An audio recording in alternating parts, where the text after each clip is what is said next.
ગુજરાતમાં આવતા જ અરવિંદ કેજરીવાલે બીજેપી પર પ્રહારો કરવાનું શરૂ કર્યું છે। ભાજપના છેલ્લા 30 વર્ષથી ગુજરાતમાં ભાજપનું જ શાસન છે। ભાજપના રાજમાં ગુજરાતમાં ભય અને ભ્રષ્ટાચાર વધ્યો હોવાનો આક્ષેપ તેમણે કર્યો છે।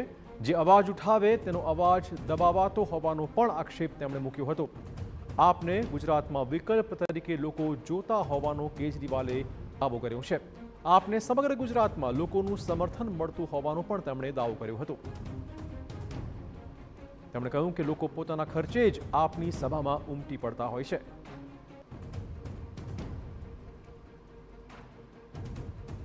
તો સ્થાનિક સ્વરાજની ચૂંટણી પહેલા ફરી 3 દિવસના ગુજરાત પ્રવાસ પર છે અરવિંદ કેજરીવાલ।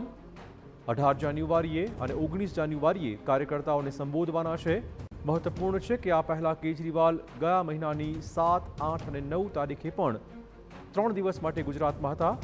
સ્થાનિક ચૂંટણી પહેલા આમ આદમી પાર્ટી ગુજરાતમાં સંગઠનને વધુ મજબૂત કરવા કમર કસી રહી છે। 30 साल से गुजरात में भाजपा का राज है और इन 30 सालों में भारतीय जनता पार्टी ने गुजरात को बुरी तरह से गड्ढे में धकेल दिया है। बहुत बुरा हाल कर दिया है। चारों तरफ भय और भ्रष्टाचार है। लोगों को डराते हैं, लोगों को धमकाते हैं। जो इनके खिलाफ आवाज़ उठाता है, अन्याय के खिलाफ आवाज़ उठाता है, उसको पकड़ के जेल में डाल देते हैं। खुलेआम भ्रष्टाचार करते हैं। कोई इनके भ्रष्टाचार के खिलाफ आवाज़ नहीं उठा सकता।